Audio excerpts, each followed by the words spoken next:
Before I start, I just want to thank the Tabernacle and their staff. This is a beautiful facility, and I can't think of anywhere else to have it. We're going to talk about some projects, some trash and recycling, the open space from 15th to 20th Street, and then I'm going to open up for questions. Before I start, though, I do want to hit on Wonderland for just a couple seconds here. Obviously, it's a big property in Ocean City. It's a big issue. There's been a lot of things said and all that, but I just want to try to be as upfront and as honest. It's been a rough time, been a rough few years, and the size and the magnitude of maintaining an amusement park is astronomical. And where we are right now is, I took a couple shots because I painted the wall. Well, it's leaking. The water's pouring in there. So it's like no matter what I do, it seems like everybody has their opinion on what I should or shouldn't do. But at the end of the day is, and I was telling the gentleman, is to maintain an amusement park of that size and everything, I need to make about $100,000 a day for 100 days. That's 10 million. So when you put that in perspective of what we've been going through over the last 10 years, and then when you look at the demographics of Ocean City and really Cape May County, when I talked to my partner down at Playland, less people are having kids. So there's a magnitude of things, and I know everybody wants to come up with ideas, and when Mr. Mita comes up with ideas, that's the time to talk about it. But for me is I need closure. I mean, we've been doing it for a long time. I've been there since 7 or 8 years old. I've been going there every day.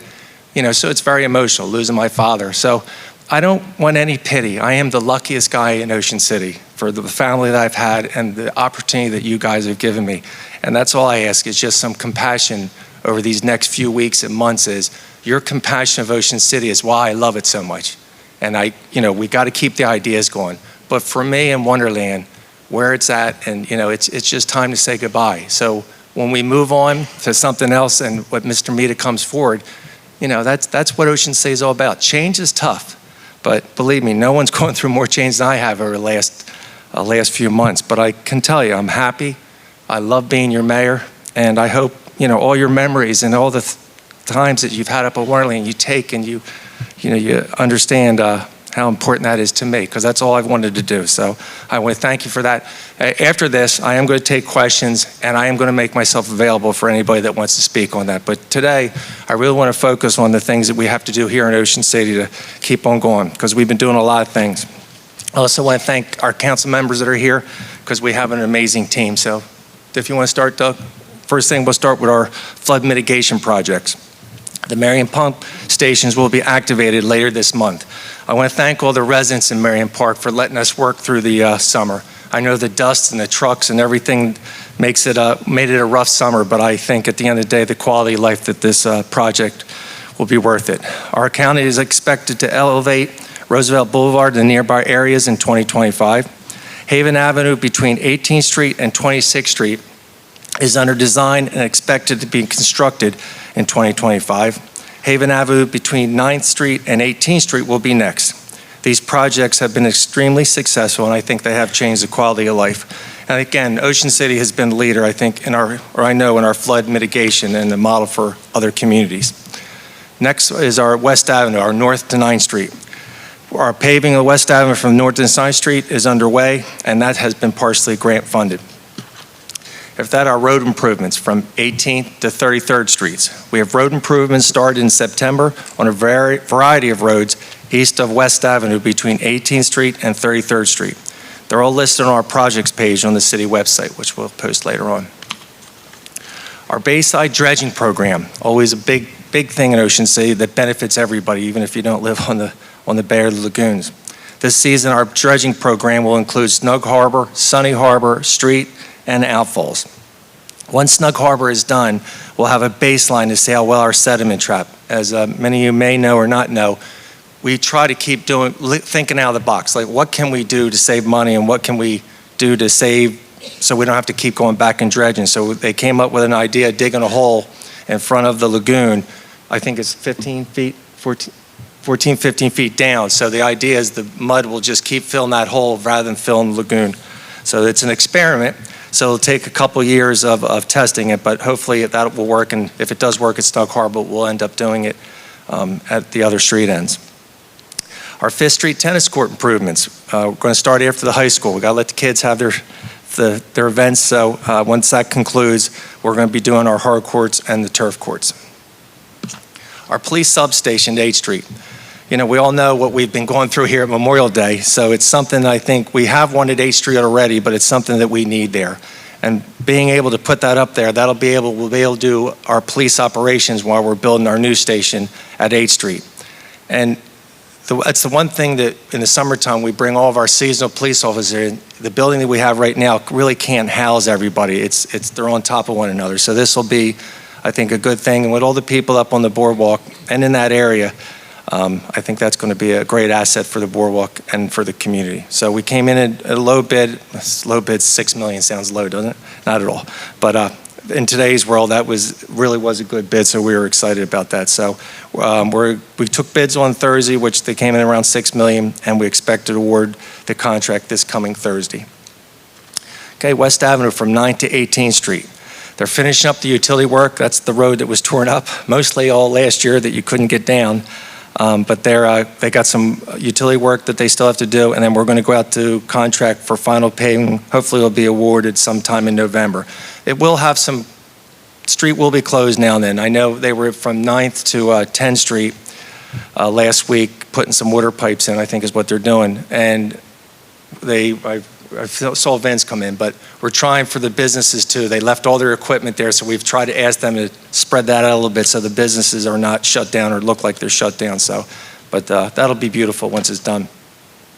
Our beach replenishment. We all know our downtown beaches took a hit this year, storm after storm after storm. So between all that our team does to keep them good, it looks like by the end of the summer next year, the Army Corps will be back to do our north end, our Sea Spray Road to 14th Street.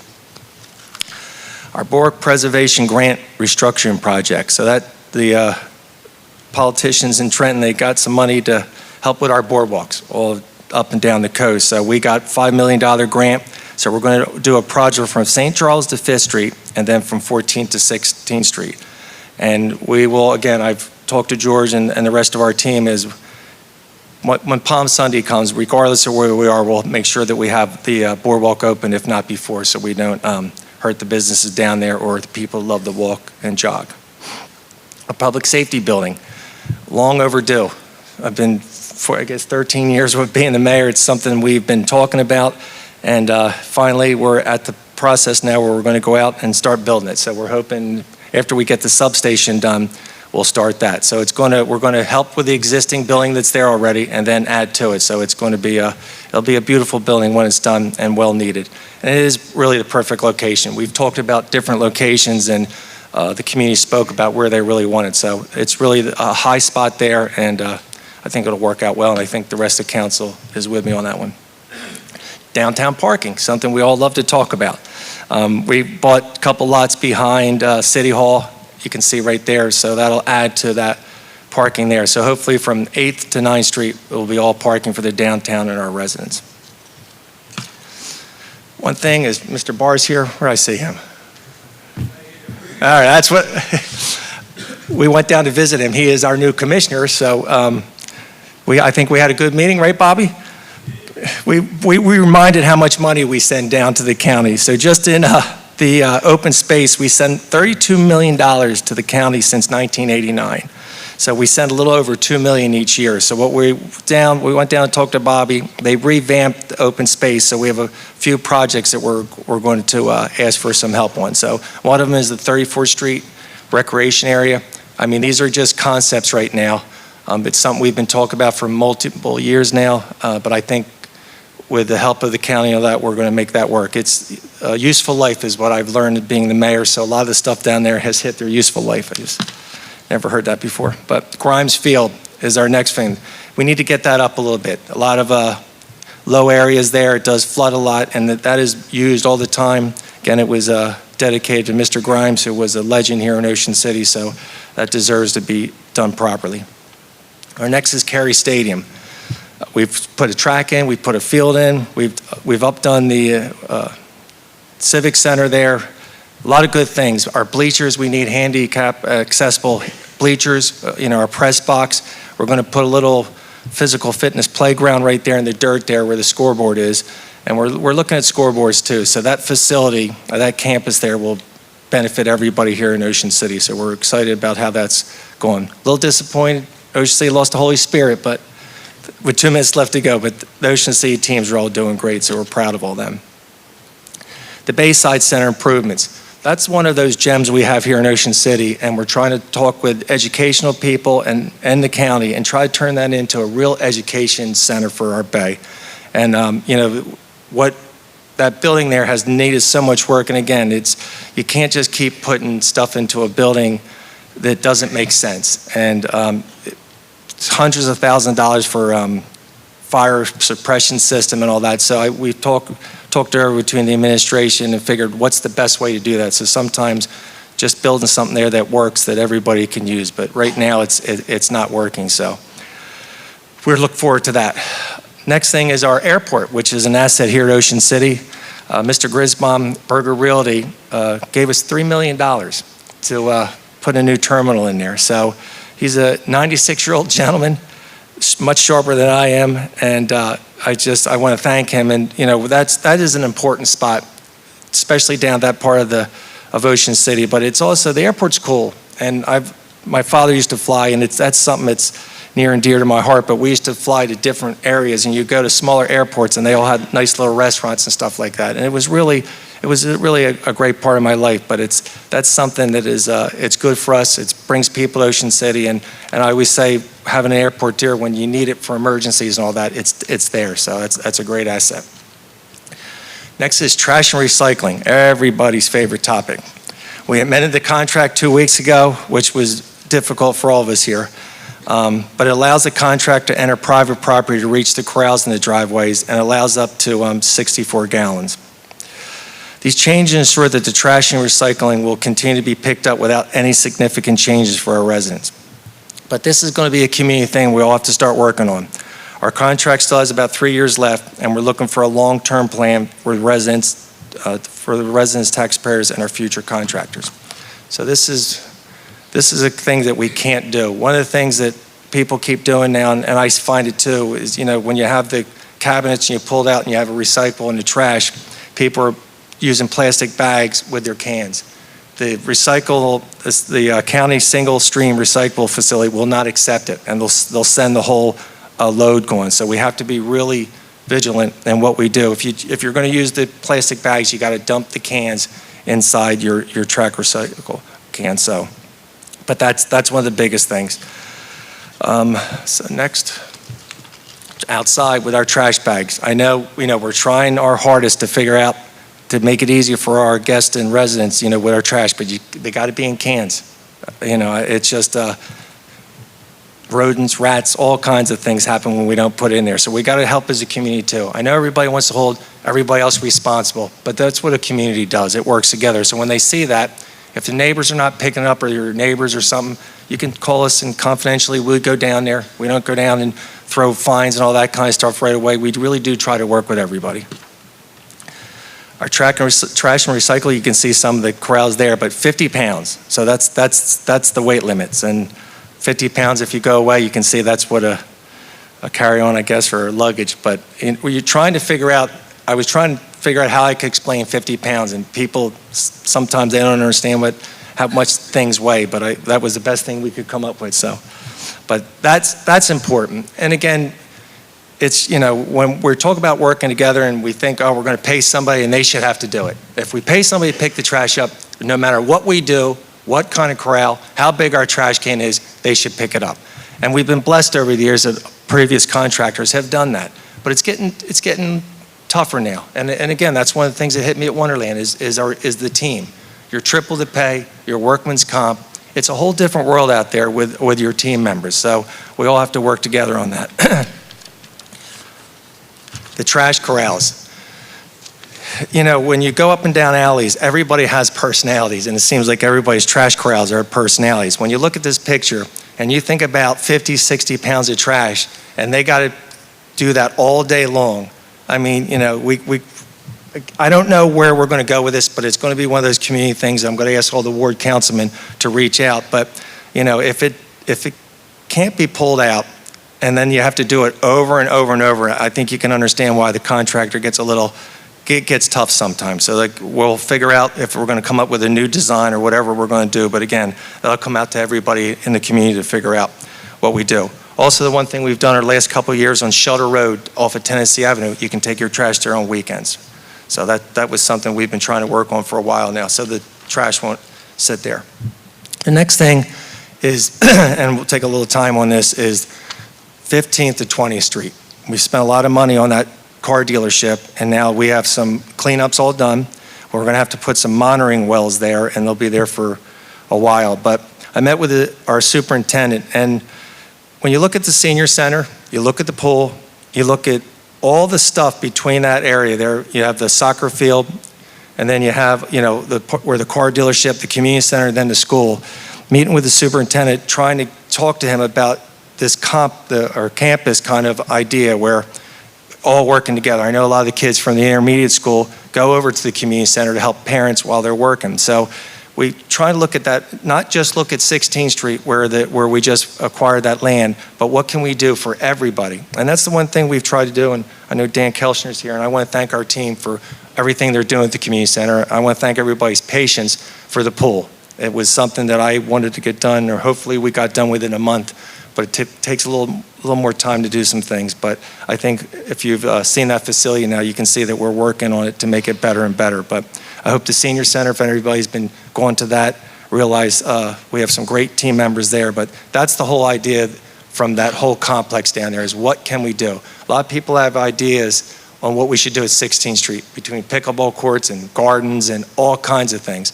We're going to need a little parking for the community center, but we'll figure out some green space. But again, when you see open space, our website, we are looking for ideas on what to do there, because again, this is going to be a legacy for everybody. It's going to last forever. And I know you can have concerns on what we paid for it, but when you think about all the property that is now open space there, I just think that's a great testament to what we've been doing. So the one there you can see with the is the concrete. On the top of it, you can sort of see a little bit of the of the soccer field. The one thing we are going to do, though, is we're going to bring the grass all the way to 16th Street and probably put a bathrooms or rec center kind of thing right there to handle all the people that use that. Right now, we have a porta potty on 15th Street, which was got to go.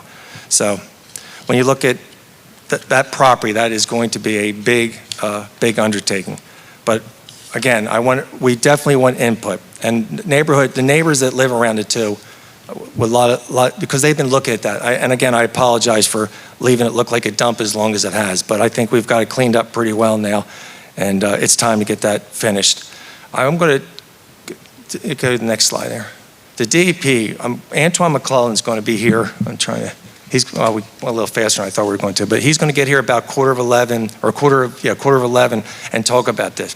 The DEP and what they're trying to do is I think it's like a 1,000-page report, and it's hard to explain it. And Antoine McClellan, our assemblyman, has been on top of this with the other guys, and I really want him to explain it to you, because my understanding is even if you change your windows, it goes to what you're doing to your house, and it could trigger your insurances going up, lifting up higher.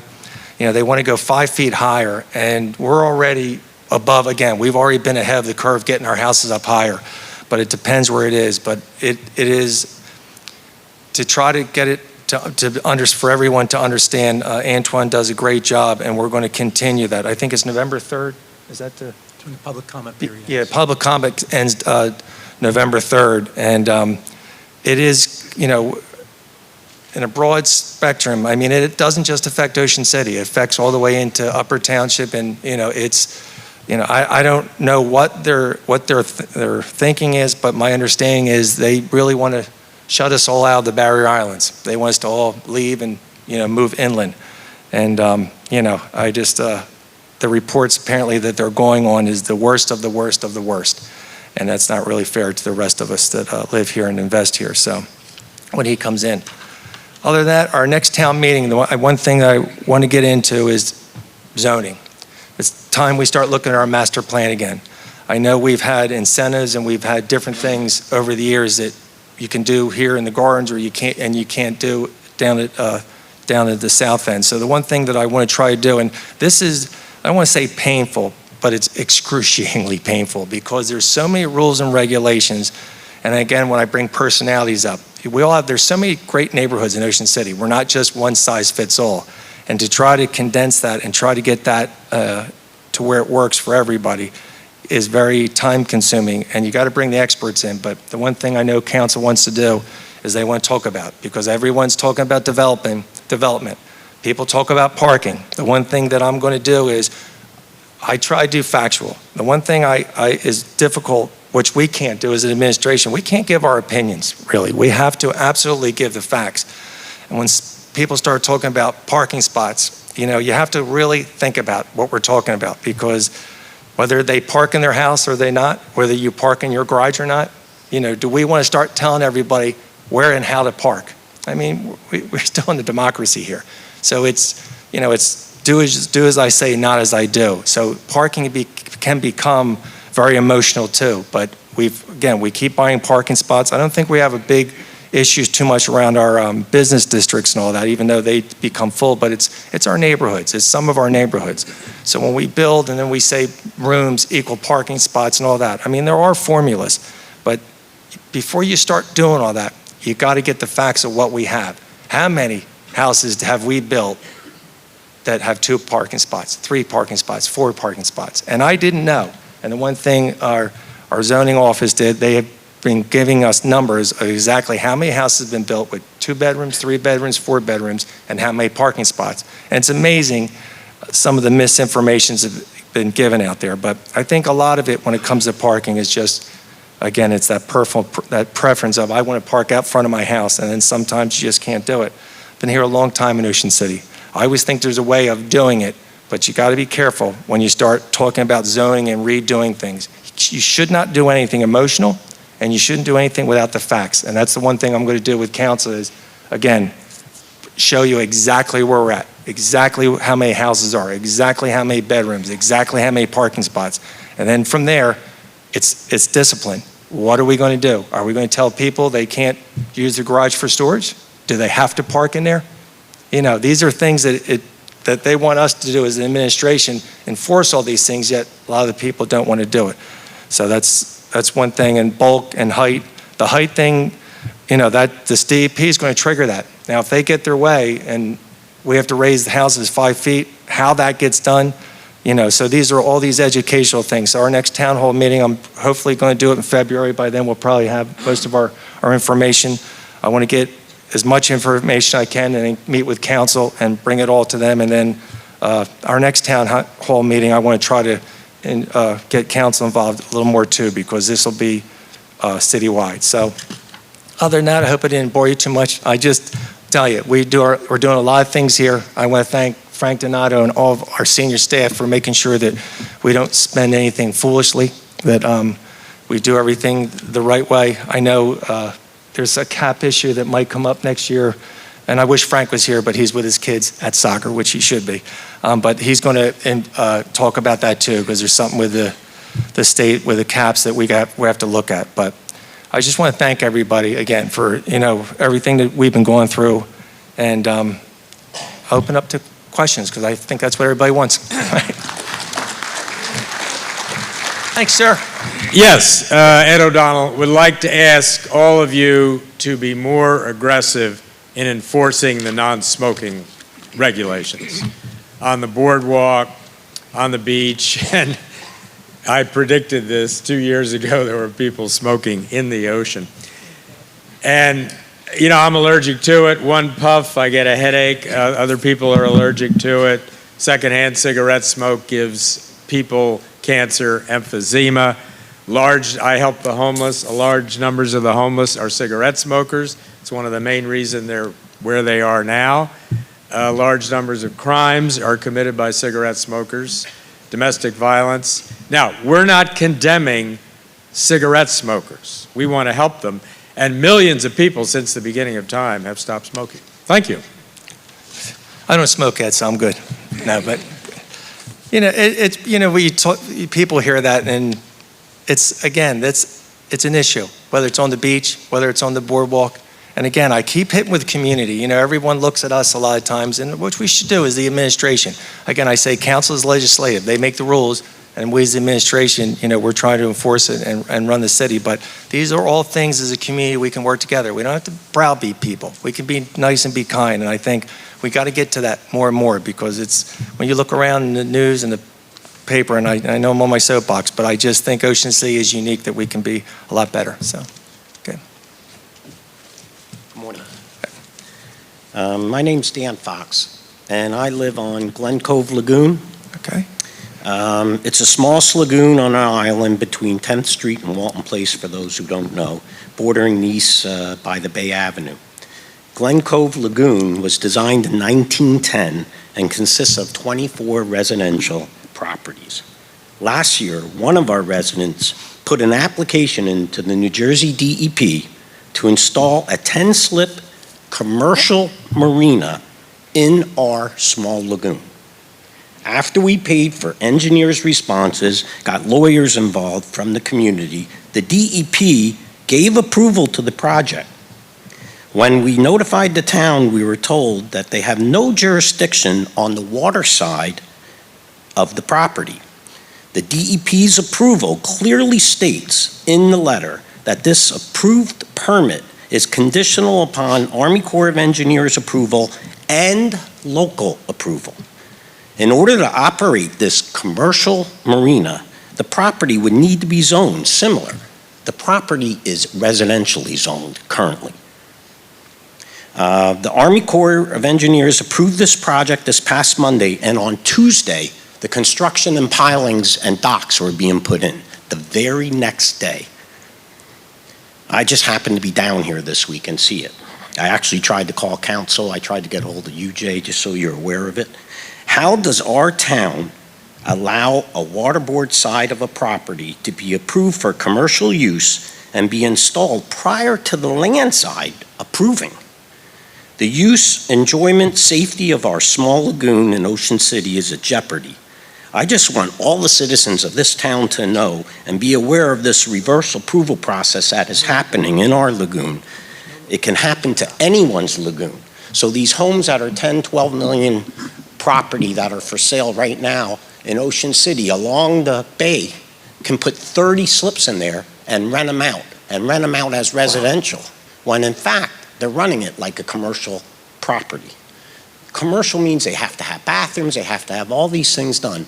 I just don't understand how the city says we have no jurisdiction on this and it's going to allow this to happen. Largest boats in our lagoon are 22, 23 feet. These are 30-foot slips where the boats are going to extend out further. And I understand the Army Corps, everybody approved it from an environmental standpoint, saying there's no problem. It's clearly residential, clearly a safety thing. And these are small, it's the smallest lagoon. I came to the last meeting, invited the council people to come, and all of a sudden the construction's starting.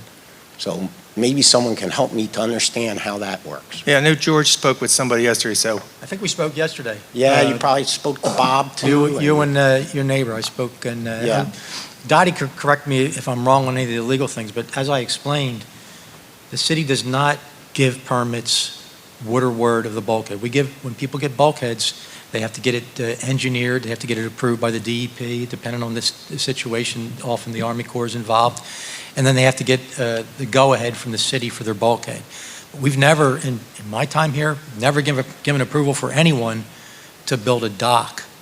I'm sure there's, I don't know if there's anybody in here, but we have lots of waterfront properties with more than one boat slip that have put in their docks. They get DEP approval, and often they need Army Corps like this one did, and they're subject to their rules and requirements. They don't need local approvals. And the way the permit reads is the Army Corps permit, I believe, the DEP, it's subject to all applicable federal, state, and local approvals. There's no applicable local approval for the docks here, and I think I indicated yesterday as well. Depending on what the property owner does with the land side, we'll have a say in that, depending on what when they put in an application, if and when they put in an application to do something to that property, they're subject to all the zoning and all the Uniform Construction Code requirements, and the city will have a say in that, and will have to permit that.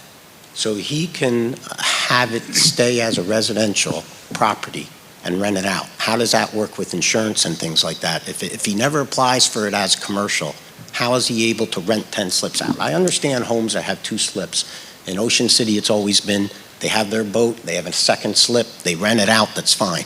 He's basically acting as a commercial property on a residential property. He's going to be renting all these slips out, obviously.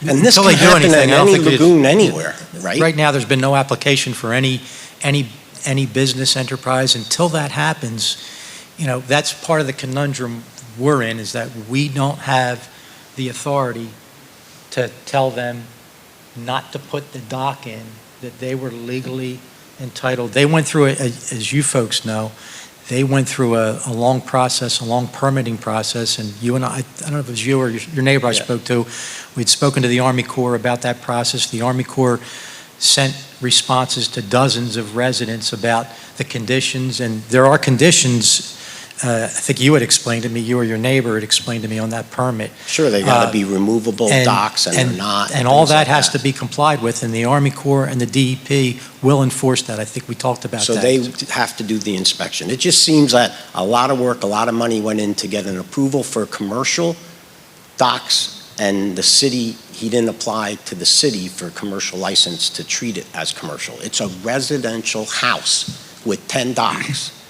It just doesn't make sense. And this can happen in anyone's marina. It can happen on the strait of the front of the bay, where people have properties that can fit 40 docks, 30 docks in. It just doesn't make sense. And the lagoon, the people in the lagoon, this has always been residential. It will be a safety factor. Something will happen with boats going in and out right at the edge of that small lagoon. I just want it to be known. Yeah, I to go don't on know what record else I that could do. An injury will occur, and that is, it's not a matter of, if it will occur, it's a matter of when it will occur. So we go on record as to holding the town, accountable for that, because it's a small, the smallest lagoon in Ocean City, and it's just not right. I would invite anyone to come visit between 10th and Walton Street, and make sure that you take a look at that, because it's just not right. It seems a little fishy that everything went in the very next day. All the parts were there, all the pilings were there, all the docks were there for months, I guess, and then the day after, I get a personal letter from the DEP for approval. Construction's going. Everything's happening. And it seems fishy that that happens before the city approves a commercial license. Something's not right here. Thank you.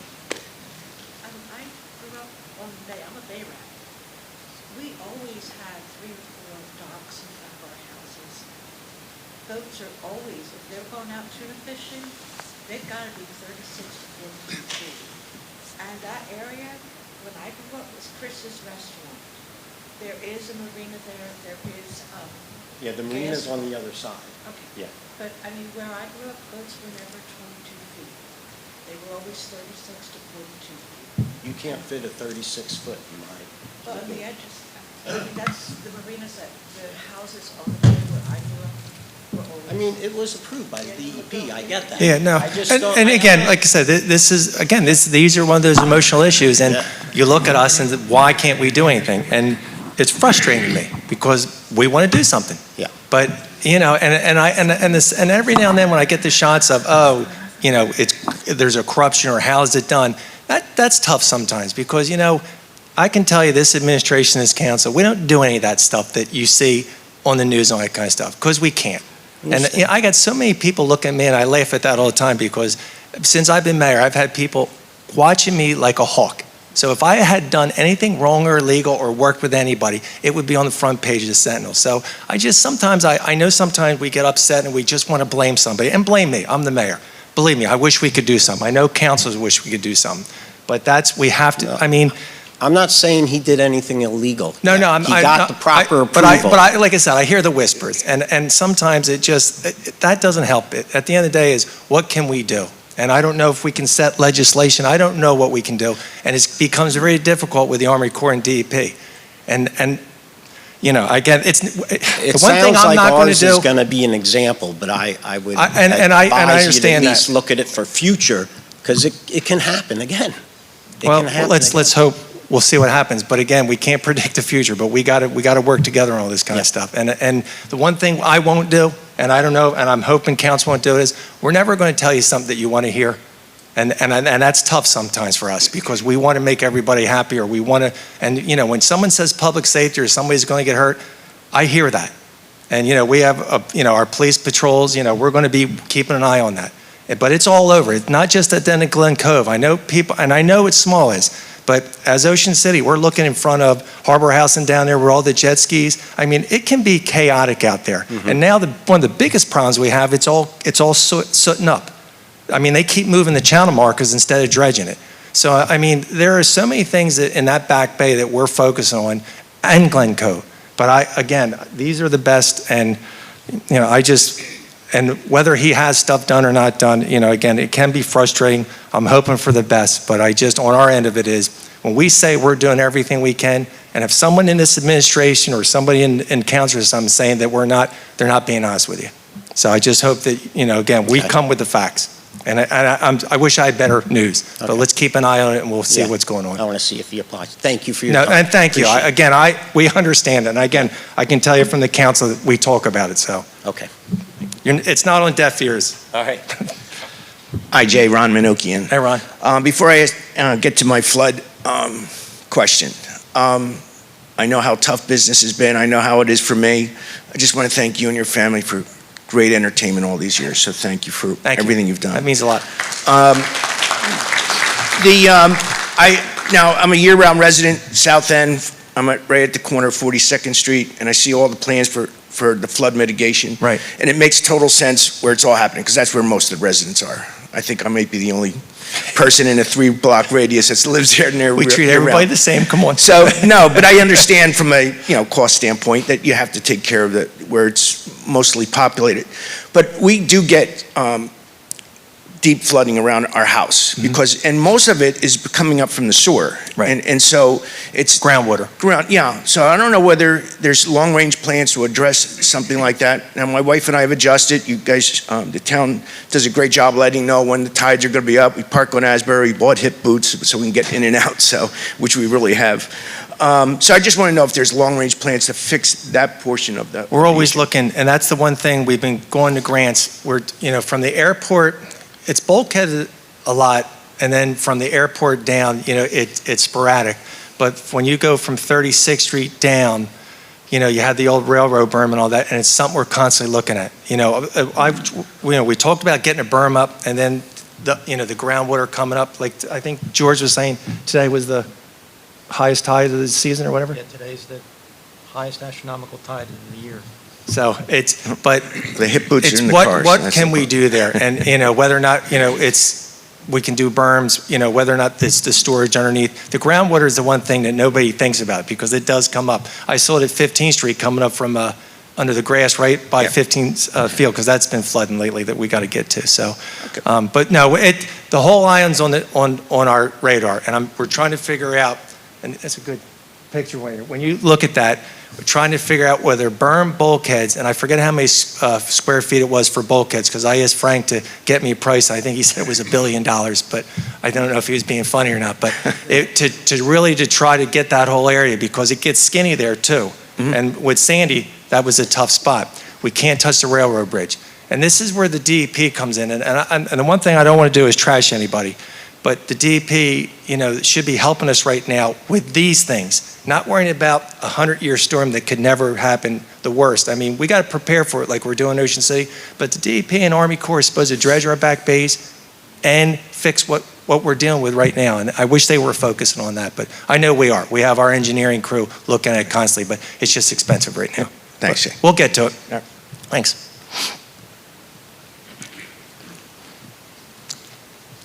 Hi, my name's Marianne Brewer. I live at 6th and West. And Mr. Gillian, I just wanted to confirm. So Wonderland Pier is very emotional for a lot of us. So I just wanted to confirm, we can't ask you anything right now about it. I'll stay You'll stay afterwards. Okay, Yeah, so you would be open? Yeah, and again, I know it's emotional. And, It is. And I appreciate that, because, it's it's difficult for me because, know. you know, and again, I don't want to, I understand it. And again, I wish, believe me, these two people, you know, they've been around me for the last 10 years. There's been a lot of sleepless nights, and it's been so important to this community. And, you know, even when Voltaco's closed and all that, you know, I know. it's like someone passing away. And when you call me with my father going, again, it's not excuses and all that kind of stuff, but I can tell you is it is a enormous undertaking. And what concerns me is, and I have to, as the mayor, also look forward to Ocean City, is if I believe or know from my statistics and facts that I've been dealing with that Ocean City can't handle 2 amusement parks and 60 rides, and then you figure out how much it is, you know, I don't want to lose playland. I mean, at the end of the day, is all the things that our family has done, I hope can now move down to playland. I mean, I've said this many times. We're so lucky here in Ocean City. And, you know, people compare, well, how can playland do it, not Wonderland? And, you know, you really got to be careful when you start comparing other amusements and other things, because you don't know what their business plan is. I mean, somebody might have property, rentals. I mean, you just never know. But we have such an amazing boardwalk. It's big. And, you know, again, I understand the passion, but like I said, it's just, we have to look at the whole picture. And the one thing I've talked with tourism and board merchants and our business community is, what is our guest? What is our demographics? Because it's changing. It's not that it's changed for the bad, but it's changed. You know, what happened 50 years ago is different. So, but I know again, the owner is going to do what he thinks he can do and what his business model will be. But believe me, I see, you know, I haven't even gone out in the boardwalk the last couple of days because I've seen everybody. I know you have. And the thing is, and again, I'll just be honest with you. You know, the water was leaking. I should have painted that wall 2 years ago, but I didn't want to paint it because I didn't want to paint over the Wonderland. So, you know, there's the emotional decisions I've been making. But, you know, that I've been taking a beating there for a lot of years, and a lot of this stuff is starting to rot. And, you know, so, I mean, we took the murals down, and, you know, but I'm one thing I will not do, and I don't know what Mr. Media is going to do, but I'm not going to leave Wonderland looking like, you know, a tear down. When I walk out of there, I want to make sure it looks good, and when people walk by there, they're not going to say, oh, you know, the mayor let it run down. I won't do that. And I know he won't either, but I just, you know, so again, I hope everybody understands there's still processes we have to do there. So we'll hopefully for the best. And, you know, I know he's working on a lot of things. I'm sorry, just one other question. So, I mean, you know, there are some of us that are waiting for Mr. Mita, Right. you know, and it's just very difficult because, you know, some of us honestly feel that he already knows. And it's just hard to not be able to want to talk to him. And you know what, and knowing him, again, I don't want to speak for him. I know. And you know what though, sometimes, and again, this is what I say, you can't make emotional decisions. And at the end of the day no, he hears it. Everybody hears it. I mean, and when he's ready, then that's when everybody can start talking. But it's, you know, that's what I say with the opinions and all that kind of stuff. I really, for me especially, is to be factual. And, you know, again, I understand it, and I appreciate everybody, what they're trying to do. And whatever happens will benefit Ocean City. I'm positive of that. And again, you have a council, and the rest of us are making sure that. I have reached out to council and. Yeah, no, and again, but there's no answers. And you know what? This is the scary part sometimes too. And we talk about the marina. You know, it's private. And you know, we get involved in everybody's business, and look. That's just the world we're in. And I know I signed up for it. I know it's difficult for my wife and my kids sometimes to deal with what is said on Facebook and all the, you know, the good and bad things. But you have to, you know, take with a grain of salt and understand people really, I think, mostly have good intentions. So things will work out. The end is tough, and believe me, nobody gets that more than me. And I tried my hardest to push the end off as long as I could, but.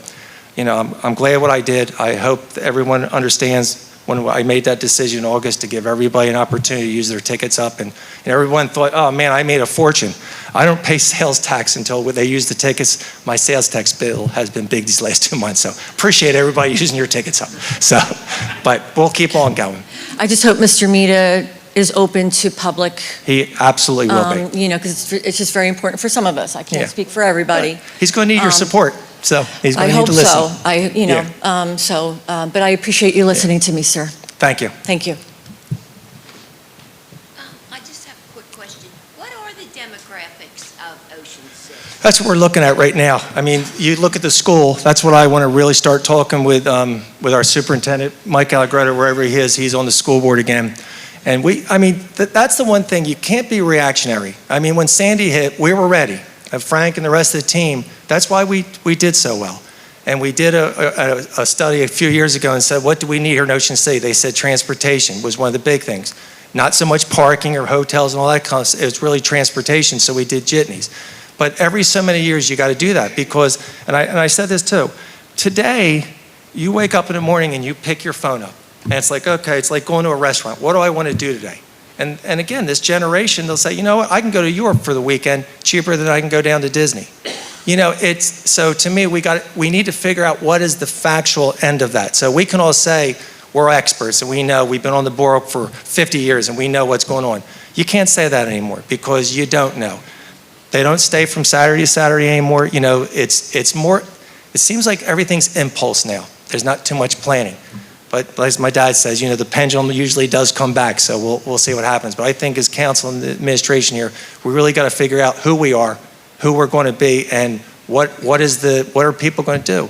I mean, you know, groceries are expensive. I mean, it's not the end of the world. And you hear that too many times is, oh, we're in dire needs. And you hear everybody say we're in dire needs. Okay, it's difficult out there. We got to stop talking about this biggest thing that I hate, and even when in election, that kind of stuff. I hate when who to blame, you know, what the problems are, who to blame. You know, I want people to come up to me and say, this is the answer. I already know what's wrong, or we already know what's wrong. But the people that sit there and tell you constantly who's to blame and what's wrong, don't waste your time. Go to the person who's been positive and has answers. And I think if we continue to do that as Ocean City, we'll be successful. So, thank you. George Tudhill, 7th and Central Avenue. How you doing? Good. I just want to first say that thank you for having this town meeting in Town Hall. I think it's very important. And I think I stressed it a couple of times at City Council meeting that yes. We, the people, are the ones that should be involved. I won't cut you off at 5 minutes like our I know. council president. I'm just kidding. Oh, okay. He's back there if you want to yell out. Yeah, we, the people, are the ones that should be getting involved and knowing what's going on around us, right. not to where it hits you specifically. We, the people, and right. the city itself. So Absolutely. thank you for doing this, and I look forward to the upcoming ones in February, I think you said. Yeah, February will probably be our next one. That's good. It'll be boring, but it'll be all right. Again, I want to thank you for inviting Assemblyman McClellan. Yeah, as soon as he gets here, it's going to be, again, it'll be important what he's got to say. So, where is he? He's right there. You just snuck, I see you got dressed for the affair. All right, after your question, Yeah. do you want to come up, please? Yeah, I'm going Sorry. to make it short because Okay. he's here. I wanted to talk about the DEP and FEMA, et cetera, but he's going to be the expert, so I'll leave it to him.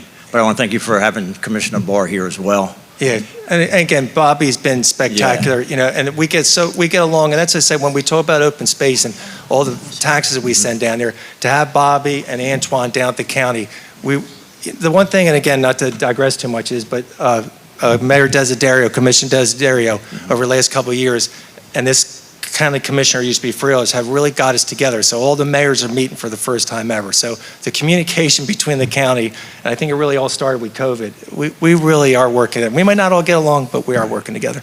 Last thing, I think Assemblyman might cover this, but I know there's going to be a meeting, and I heard it on the radio, of all things, 94.3, but the DEP meeting at the Yacht Club Yeah. on October 30th at 5:30.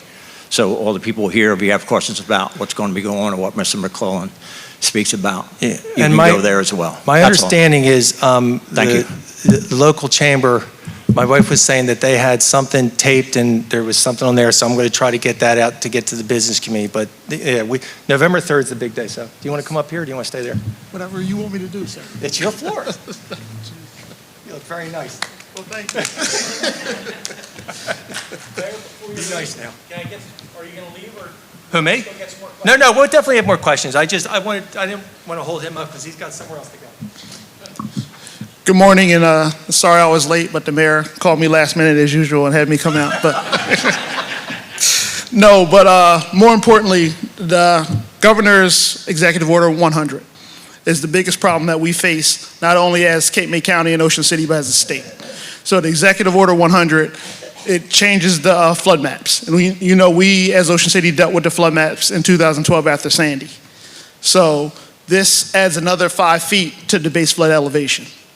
So for anybody that's a senior, anybody that's going to do more than 51% of renovations to their house, specifically anybody that's buying a house, is going to have to have that house deed restricted to let people know that you're in a flood zone. Anybody that has a business is going to be expected to put a marker on that business that they're in a flood zone. So anybody that's a realtor, anybody that's in contract work, that's doing construction, anybody that's an attorney, you're going to have to deal with this stuff. So it's going to cause problems for us. It's going to cause problems for seniors who might need to have a lift or elevator in their house to get into their house. So another 5 feet is going to render your first floor pretty much inhabitable right now if you're looking to do anything. And we are those that had to raise our houses and things of that nature because of Sandy. If somebody's going to sell that house now, they have to raise it another 5 feet.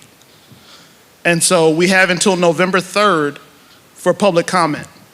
And so the county has been working with the legislature, and that's up and down the coast and throughout the state, because not everybody is going to be required to be in a flood zone. So Upper Township is going to be in a flood zone and going to be required to get flood insurance. Anybody that's familiar with Middle Township, they're going to be in a flood zone and be required to get flood insurance. Anybody in Dennis Township is going to be required to get flood insurance. So just think about that. So nobody's ever had flood insurance before and never been in a flood zone will be required to get flood insurance. And no telling what that's going to be if you're not elevating your home another $10,000, $15,000, $20,000 that you're going to have to add. So we are requesting that you send letters and emails up to the governor's office and to the DEP to let them know that this is not an acceptable way of life for us, that they need to reconsider that, because we're not prepared. We don't need to be prepared for a 100-year storm here. We just need to be prepared for life and allow the municipalities to do the work that they need to do to make sure that we're not, have that stairway to heaven to get into our house or need an elevator or anything like that. So myself, Commissioner Bobby Barr, will have a meeting Monday with an organization with a group of disabilities throughout the state. And we're going to let them know what this problem is. So Commissioner Barr is working on that aspect of the problem, while we're just trying to make sure that everybody knows what's going on with Executive Order 100. So there is a meeting on October 30th with Peter Lomax, that's a county representative, that can explain to you where you live at in Ocean City and see what the flood elevation will be. We're going to continue to work with our municipalities and let them know what the issues and concerns are, and they're going to let us know what we should be telling the governor.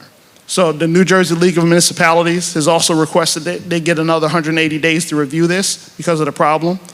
The New Jersey Association of Counties is also making requests to the DEP and to the governor's office to kind of repeal this back. And we don't need to go so bad with this.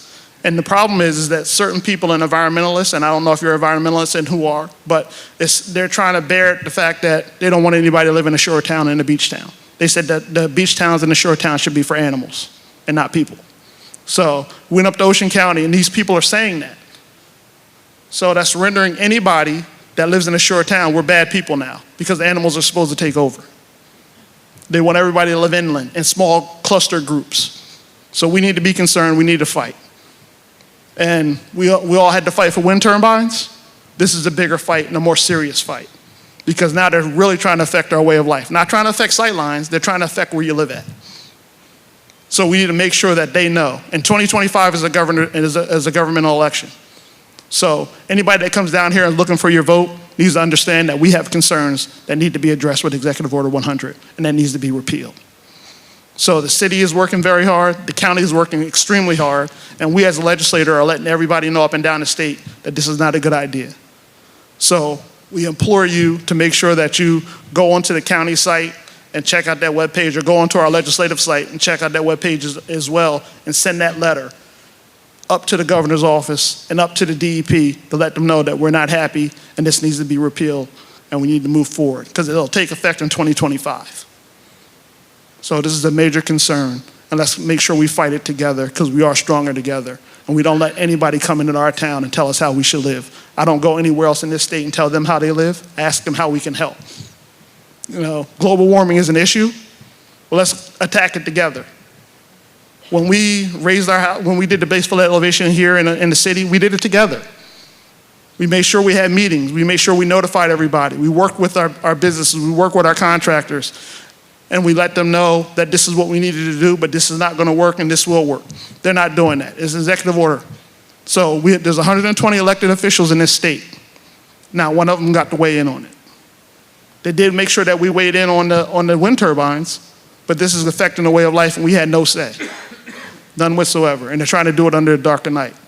They had one in-person meeting, and everything else has been on Zoom. So let's make sure we get this out to everybody, all your friends, all your family members, anybody that you know that has a second home, because they're not going to know about it. So we gotta take this seriously and make sure we take this fight to the State House so that they know. If you have any questions, I'm here. I'll be sitting next to the, go ahead, I'm sorry. I actually went on the website and it was linked from the mayor's letter and tried to make a comment, and it wouldn't allow me to make a comment because I had to choose one of the issues it was, and I couldn't, none of them looked like this issue. Yeah, so I'm not sure what's on your site, I'm looking for Doug. but if you go to the county site or you can go to our legislative site, and there's a link that allows you to put in your request for the open comment period. Okay, because I could actually email the governor, Yes. that was easy. Mhm. But there was a link to make a comment on the DEP site. There was a problem with the DEP site. Somehow there's a problem with that DEP site. So, This wasn't listed as an issue that I could comment on, so it rejected my comment. gotcha. So there was a problem with the link, and I know they were supposed to replace it, and Commissioner Barr said they took the link down. But if you go to the county site or if you go to our site, you can definitely make that comment. And they're supposed to review the comments up until November 3rd. Okay, that's your personal site? That's our legislative site. Yes. For myself, Senator Testa, and Assemblyman Simonson, or if you can go to the Cape May County site as well. All right?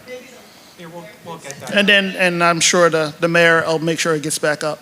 You know, the one thing about this, and with our politicians, and I don't, the word I like statesman better, but this isn't really about the DEP. This is about, them not coming to us. This is not democracy. It's like the windmills. They're telling us what to do, that 5 or 6 people know better than everyone we elected. And that sometimes is scary. And depending on whether you like windmills or whether you didn't or whether or not global warming, the scary part is government takes time. And there's a reason for that you don't take knee-jerk reactions. But that's what has me so concerned. I think my understanding is our governor is one of the most powerful governors in the country. You have the president, but I mean, what he can do, and I'm not knocking on him. Become great power, you got to be careful. And if this is what he has a few people around, they're going to make a fortune off of. Because, it's, when you talk about conspiracy and all that kind of stuff, you can't help it with this. But it's not. At the end of the day, he'll tell you why he and the rest of them are so passionate about it is because they didn't ask us what we thought. What did they give us, 30 or 60 days to 60 days. put a comment? And like you said, then it's on that's why I don't really like Zoom and electronic stuff. They want us to go on a website to do something, and then it doesn't work. I mean, so they're not even being honest. And if it doesn't work, then they should give us more days. But again, on my soapbox, but that bothers me. One of the most things in New Jersey is the fact that it's just, this is what you're going to do. And I just think that's scary because one size doesn't fit all in New Jersey. And down here, it certainly doesn't. Correct. Cape May County is going to be affected the most. Yes. So, do you have any questions for Antoine? Any questions at all? Because I've been for everything. Yes. Yes. What is the new height restriction? What is the new height requirement? 3 to 5 feet minimum. That is above ground level. Yes. Added base flood elevation, added on to what we already have now, add an additional 3 to 5 feet onto that. What is that bring that total? What is the total now? So Right we're now, we're 3. BFE plus 3. So would they have to add 2, or do they have to go 5 on? No, they would have to go 5 on the 3. Oh, so they'd be 8? Yes. They pull both again. Yeah, exactly. All right. In all honesty, if you park underneath your house, and your house is above it, it has to be about almost like, I'm in the zone where it has to be 11. Right. So my house is built 10 years ago.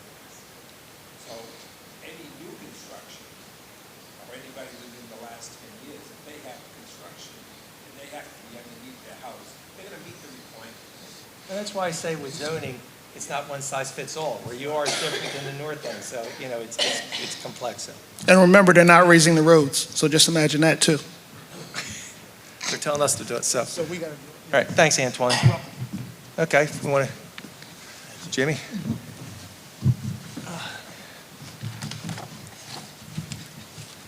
James Harris, 33 in Haven in Ocean City. Got a couple quick questions. We're trying to get the oily substance spill site at Gilbert and Tennessee finally cleaned up. I did an open request to find out if any of this was reported to the DEP, and I got a response of no such document exists.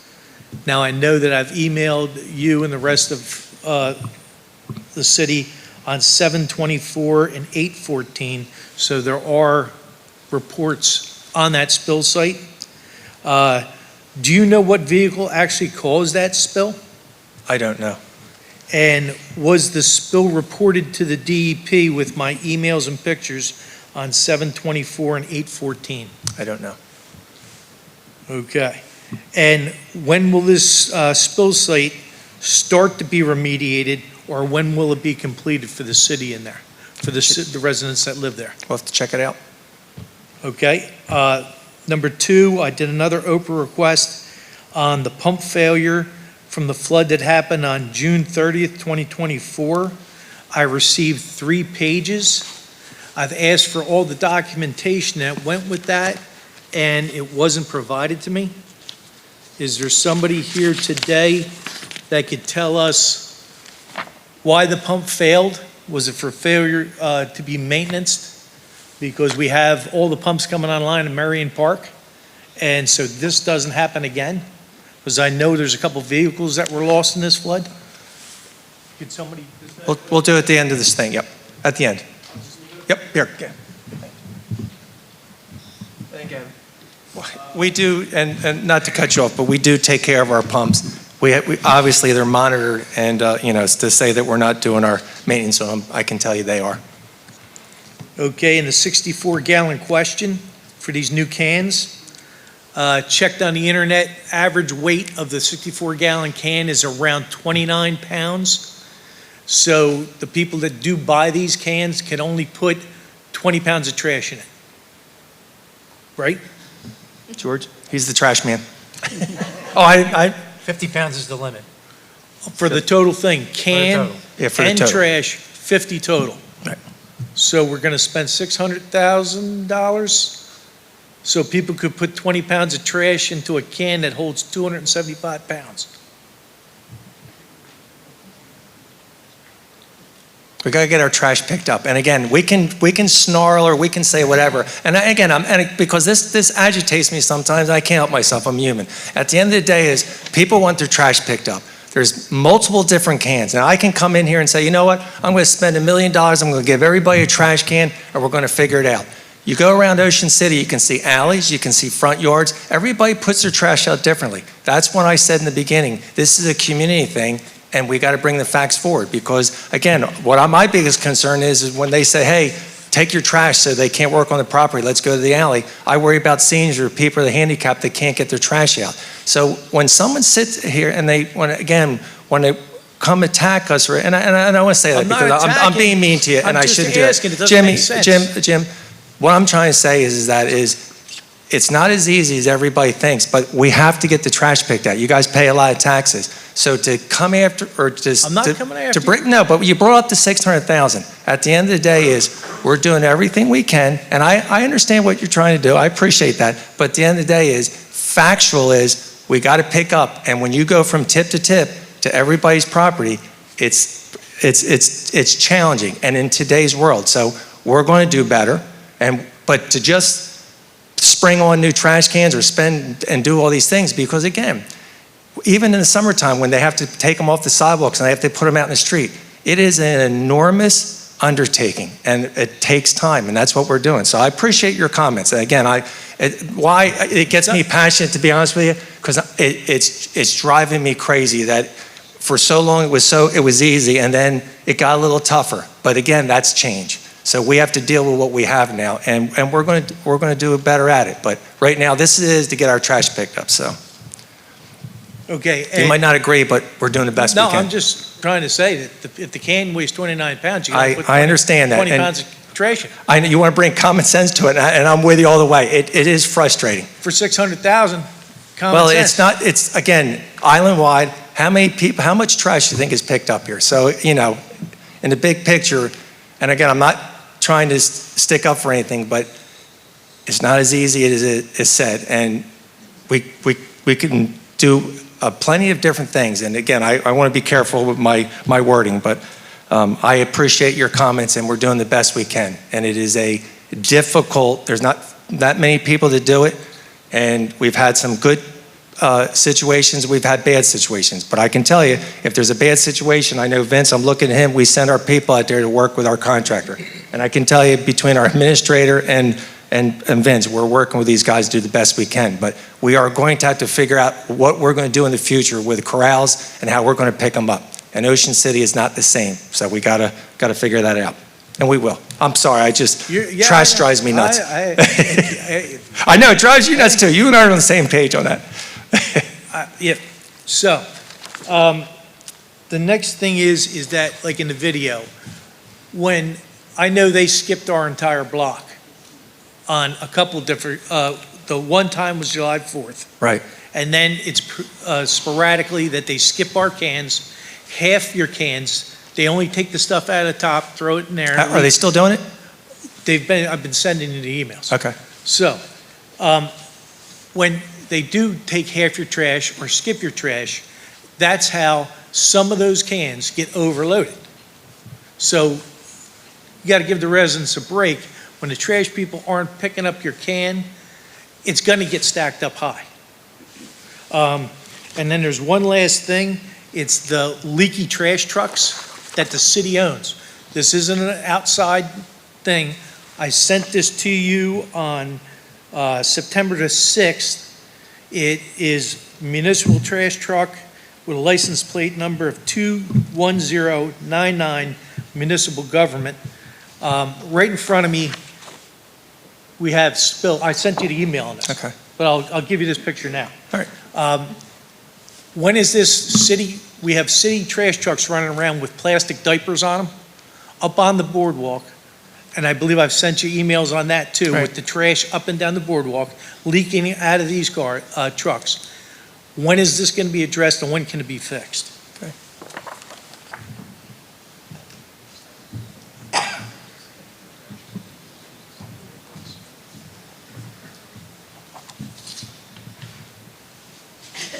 Okay. Okay. Thank you. Yep.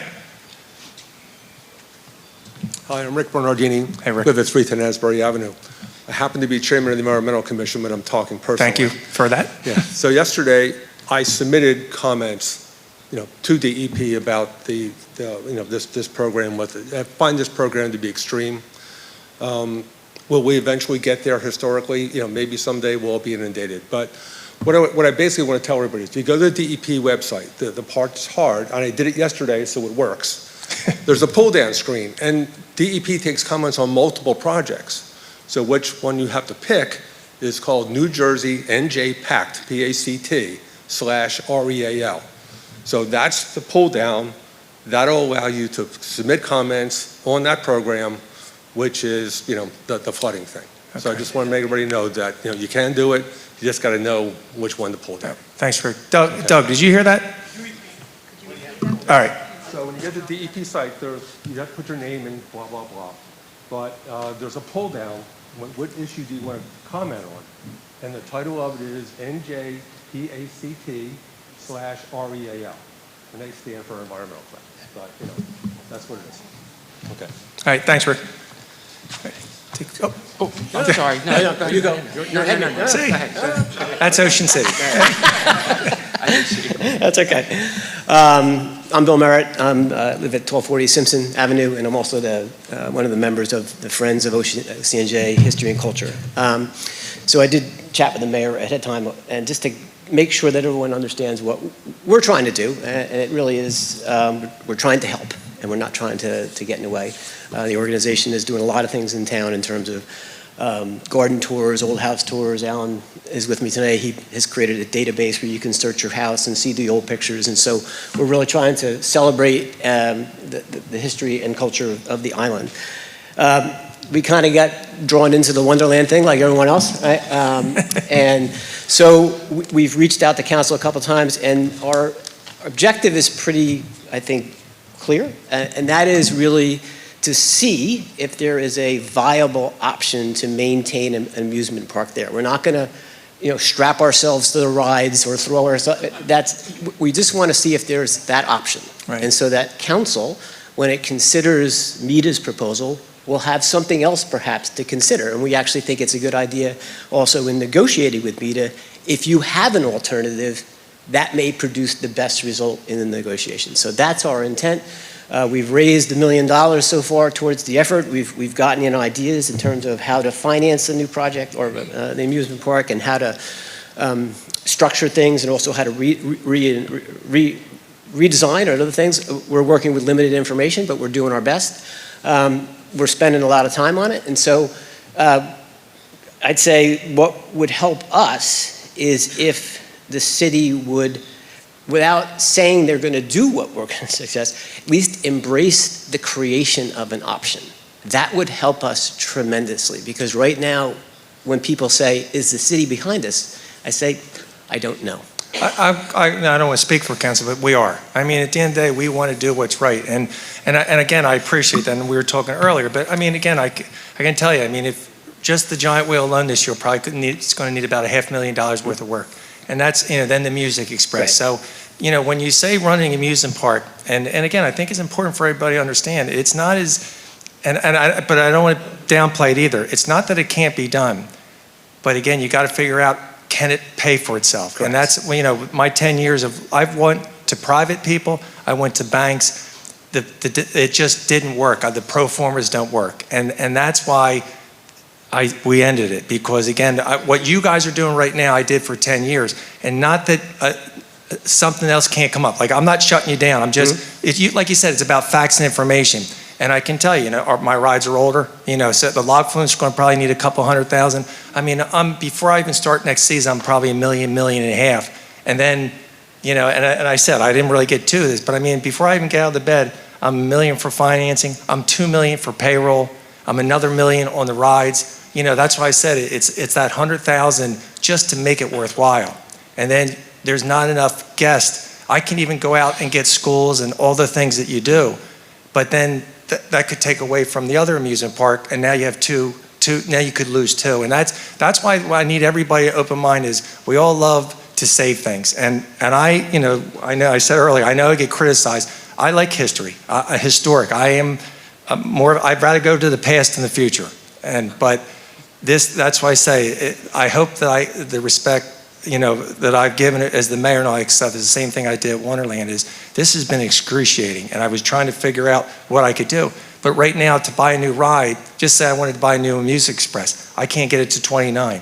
I know Playland has a couple rides they're coming in that they ordered maybe a couple years ago. The industry is what's against us too. Forget about all the regulations, all that kind of stuff. And I said, the thing is, I had a manufacturer was up in Parsippany, so I could drive up and get the parts. My balloon race was closed most of the summer because they've closed down. They're in Italy right now, and I can't talk to anybody on the phone. It's all email, and then they don't respond back to you. So I lost it all year because I couldn't get parts, and that's. And I'm going to tell you something too, and I just, this is the one thing that it's hard to understand is 30 rides. And I've said this to the guys that used to work for me. Think of the responsibility of keeping everybody safe on 30 rides and the not knowing. And I've been through it. Back in the late 90s, we had a bad situation. And I don't know if I've ever sort of recovered from that. Amusement rides, you luckily to get killed by a garden hose than on an amusement ride. But I can tell you, the older I get, and you think about what it takes to maintain these rides safely and with the regulations on there, it is enormous. And I can honestly tell you I've slept a lot better recently because when I look at that giant wheel and 140 foot, people get stuck up on there. So again, there's so much into this. That's why when I think of all the traditions and all the families that we've touched, I'm thankful for that.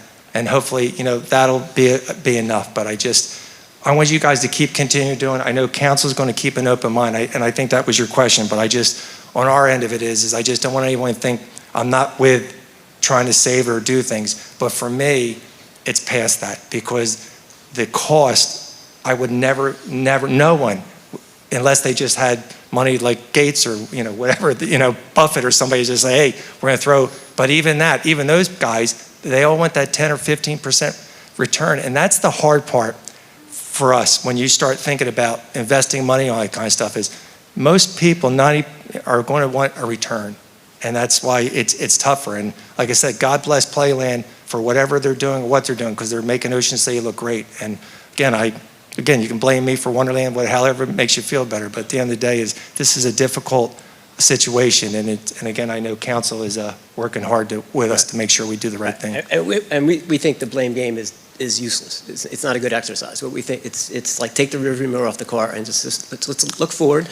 We'd love to, and I've reached out to different councilmen to sit down with them just to understand what we don't know, but just to know that the city, wouldn't stiff arm us. But again, and we're not asking you to accept what we put in, just put it into the mix and think about what absolutely. And I think in that regard, I think the thing that there's two things that people were really concerned about, and council, to their credit, addressed one. And this was the beginning of drinking on the island, right? And I think we answered that, right? Yeah, I thought that was great. I think the second thing is, whatever gets done with the Wonderland site, and we have our views and we'll bring those forward, and hopefully they're creative and would work, that if it turns out to be something different, and I think you said this, it is based on a holistic view of what's going on. It's not for the purpose of this one developer. It's a holistic evaluation, and I don't know exactly if that's what you would call a redevelopment process. You'd say, hey, we've got to rethink this part of what, because I think then people get more comfortable that the result is really it's based on a whole set of facts done in a deliberative way, in an open way. And that the last concern I think people have is this ripple effect down the boardwalk. Do you put up one hotel and then in 2 years are we Ocean City, Maryland? And I think that's the bigger concern. The only thing I can say to that is look at the Soleil. I mean, that didn't happen. Yeah. And again, we don't know. And that's the one thing that I ask, like you're asking right now for a council is to look into the future. Right. Well, we have to somehow. We got to figure out, but it's very difficult, and it concerns me. And when they enlarged 12th to 14th Street on the boardwalk, everybody thought that was great. It killed 6th to 8th Street. And I've said this, I know people's eyes are going to roll back, but when you go to Disney World, you walk down, it's tight on the right side, and it's open on the left side, because everybody goes to the right, normally. And our ticket box at Wonderland, the right-hand side does more than the left-hand side. So always where I went in the movie theater. So from 6th to 8th Street, so when ask people what happened. But I can tell you, when 12th to 14th Street, and again, for that end of the boardwalk, it was great. But for us, down to 6th and 8th, then the water park's not open at nighttime. So that's what I'm talking about. Is it's not just about Wonderland right now. And again, with Bork Merchants, what is it? I mean, when you go make a right, you got Amusement, Miniature Golf Course, Johnson's, Core Brothers. There's no reason to go left. And that's what I'm saying. That's why this is a serious issue. And again, that's why between the council and I, this is not just about Wonderland. This is what is our borough going to look like? And, it is such an asset. And, we're doing the best we can. Again, we keep the music pier looking good, but it's private business, and how's it going to work? And I'd say, but it's a community too. So this is going to be very transparent. I can promise you that. And like I said, the cynicalness of it's already a done deal. I've heard that a couple of times too. It's impossible to be a done deal. That's not how it works. And you can't do that. And I said, there's so many people that are keeping an eye on us. If something was done wrong, it would be all over the place. And it wouldn't be the papers, it would be the federal government and all that. So it's, and I can't, like I said, I don't know what he's going to do. I know he's talked to people already, but at the end of the day he's going to listen, because he's got to get it approved.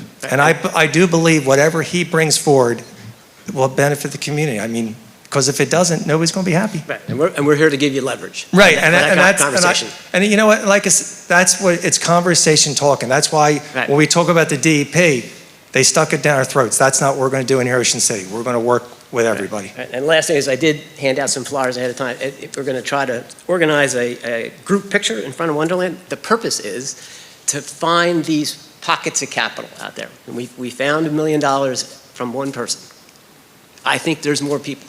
So we're not going to get in front of Wonderland on Thursday because we're protesting. We're getting in front of Wonderland because if we can catch somebody's attention, it can change And the it. conversation you're having with those money people, Right. those offers were there too.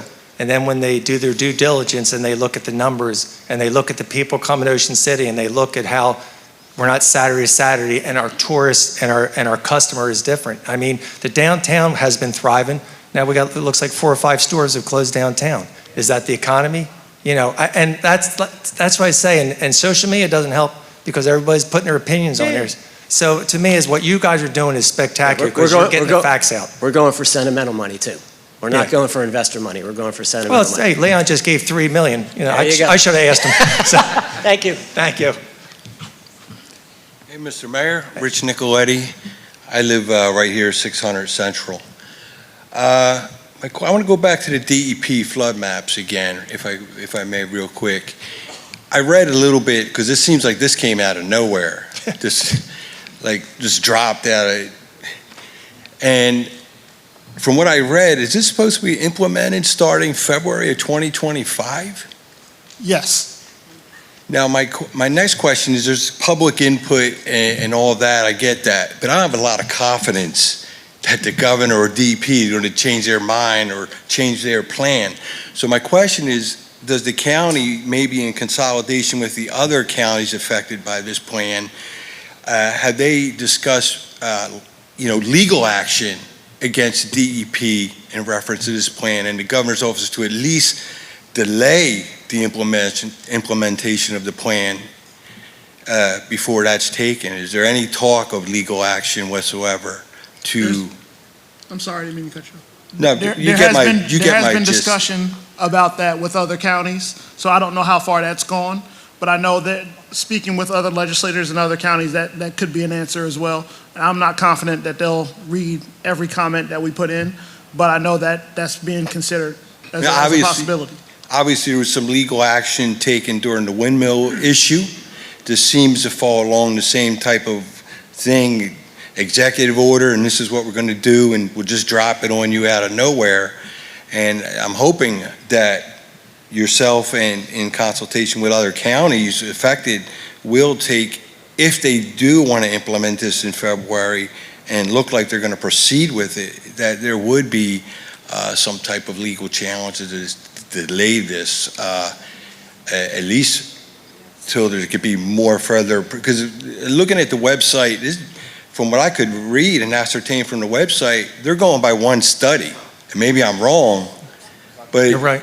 you're going by one study Yes, Rutgers. for something that has a 17% chance of happening in 80 years. And it seems, that doesn't seem logical. It's not logical. And But I'm hoping that there's a discussion of legal challenges, because I don't have much confidence that they're going to change their mind on public input. I guess that's my question. I just wanted to bring that up. yes, but there is discussions, and that's in the legislature, and I know it's kind of trickling out through the counties as well. Okay, thank you. Yeah, with the windmills, with the whales and the dolphins that were getting hurt because of the testing they were doing. So that we don't have that this time. And our voice should mean something. But what triggered what you just said is lawyers could be lining up to start fighting us. So there's nothing against lawyers because I love them. But I like this one. That's all. Depends whose side they're on. Yeah, well, and it's right. But I mean, there's going to be a lot of money to be made because people are going to fight this. Well, the economics of this, yes, there's no whales and dolphins, but the economical effect of this, it seems to me, I'm no expert.